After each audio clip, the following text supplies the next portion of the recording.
Oi pessoal, meu nome é Lara Correia e junto aos integrantes do nosso grupo, a Clara, Sara, Ana Carolina e Nicolas, nós vamos falar um pouquinho hoje sobre a modelagem estrutural e o docking, da proteína beta-lactamase CARB4. Bom, dando uma olhada aqui na nossa proteína no UniProt, a gente vê que ela vem do gene CARB4, nesse caso ela foi retirada de uma bactéria, de uma espécie de Pseudomonas, e ela tem 288 resíduos de aminoácidos, e nesse caso ela foi inserida aqui por dados de homologia. Bom, e sendo uma beta-lactamase, ela tem a função de fazer a quebra, nesse caso a hidrólise, de anéis beta-lactâmicos, que são comuns em alguns antibióticos, como algumas penicilinas e cefalosporinas. A gente também pode observar o sítio ativo e o sítio de ligação, que ele já determina a posição, de quais resíduos que são responsáveis por cada uma dessas funções. E em relação à função dessa proteína e à ontologia, relacionada aqui ao Gene Ontology, a gente observa que o principal processo biológico que essa proteína participa é a catabolização, desse anel beta-lactâmico que está relacionado à resposta a antibióticos. Então a gente percebe também que ela tem um papel importante, na resistência aos antimicrobianos.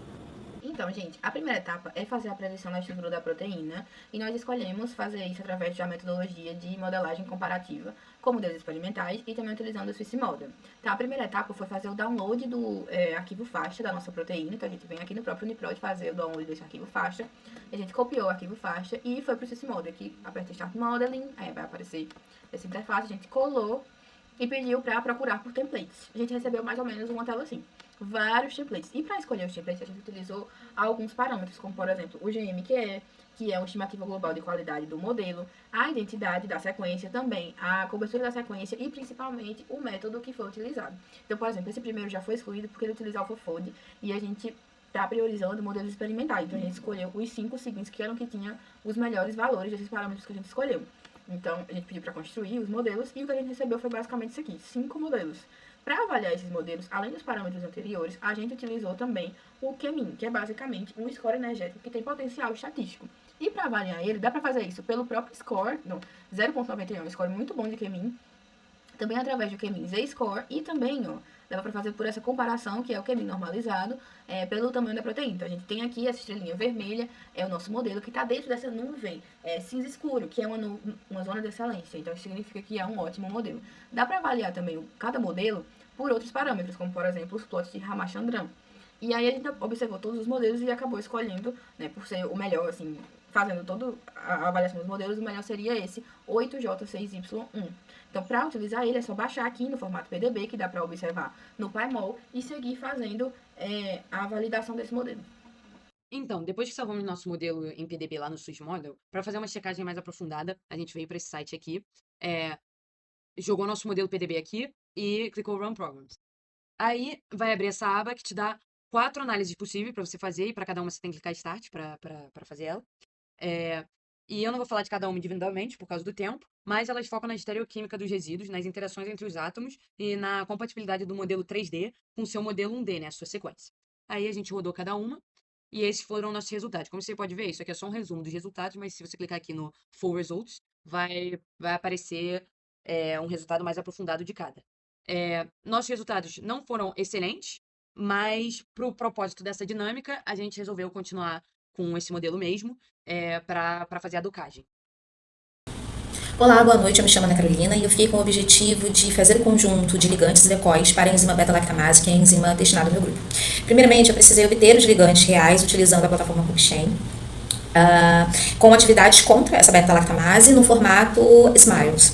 Após isso, eu utilizei a plataforma ChainBL no intuito de verificar a bioatividade dessas moléculas que eu encontrei contra a minha enzima, essa interação com as minhas enzimas. Após isso, eu montei o conjunto inicial de ligantes representativos, como nós podemos ver aqui, inclusive eu utilizei o clavulato, o sumbactam, que são inibidores clássicos. Após a montagem desse grupo, eu fui para a etapa de montar os decoys, que são moléculas semelhantes fisicoquimicamente, mas sem atividade biológica.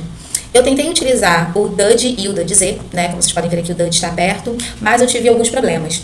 Primeiro, o DUD é antigo e com acesso restrito, então eu tive alguns problemas para poder obter essas informações, esses dados. O DUD-Z não possui dados específicos para a CARB4.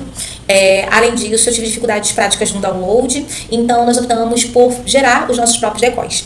Para isso, eu utilizei o RDKit, fazendo um pequeno script, o RDKit gerou os meus decoys e foram esses, utilizando como molde, no caso, as sequências de ligantes que eu encontrei no PubChain. Bom, depois eu fui verificar no DataWorm para saber se esse grupo que nós havíamos formado de ligantes era robusto o suficiente. E como nós podemos ver, os decoys ocupam regiões semelhantes aos ligantes, né? Aqui nessa imagem fica bem claro, active são os ligantes e em vermelho nós temos os nossos decoys. Além disso, há uma separação clara entre os grupos, aqui nessa imagem fica um pouco mais claro, né? E isso indica que o conjunto é desafiador. Como conclusão, os componentes apresentam distribuição semelhante em propriedade físico-química, sugerindo que os decoys foram gerados num formato compatível com os ligantes, ou seja, era esse o objetivo, e podem passar para a próxima etapa, que é a etapa de docagem e também para a produção da curva ROC. É isso, muito obrigada. Bom, depois do processo de determinação dos ligantes e dos decoys, foram feitas as estruturas 3D de ambos, através do processo de RDKit, e posteriormente fomos para o processo de docking, no qual em específico precisamos determinar o grid, pois será um processo de docking específico, docking com grid, no qual eu utilizei antes para a determinação desse grid o getBox, no qual ele vai determinar as coordenadas e o tamanho do grid em 2 tamanhos mínimo e máximo, com base em um resíduo de interesse, que no qual o resíduo de interesse é o sereno 65, responsável pela hidrólise. Tendo essas informações foram levadas para o script, para as configurações do ligante, do processo de docking por vina, que seria tanto o tamanho quanto as coordenadas do centro da caixa, o espaçamento, e o processo de exaustividade, que seriam basicamente a quantidade de tentativas que são geradas para determinar uma melhor pose.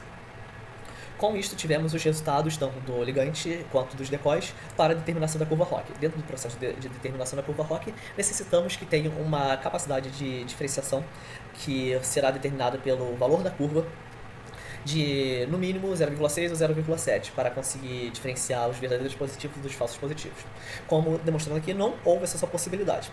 Porém, a determinação por scores não é a única. Podemos fazer uma análise de interação ligante-receptor.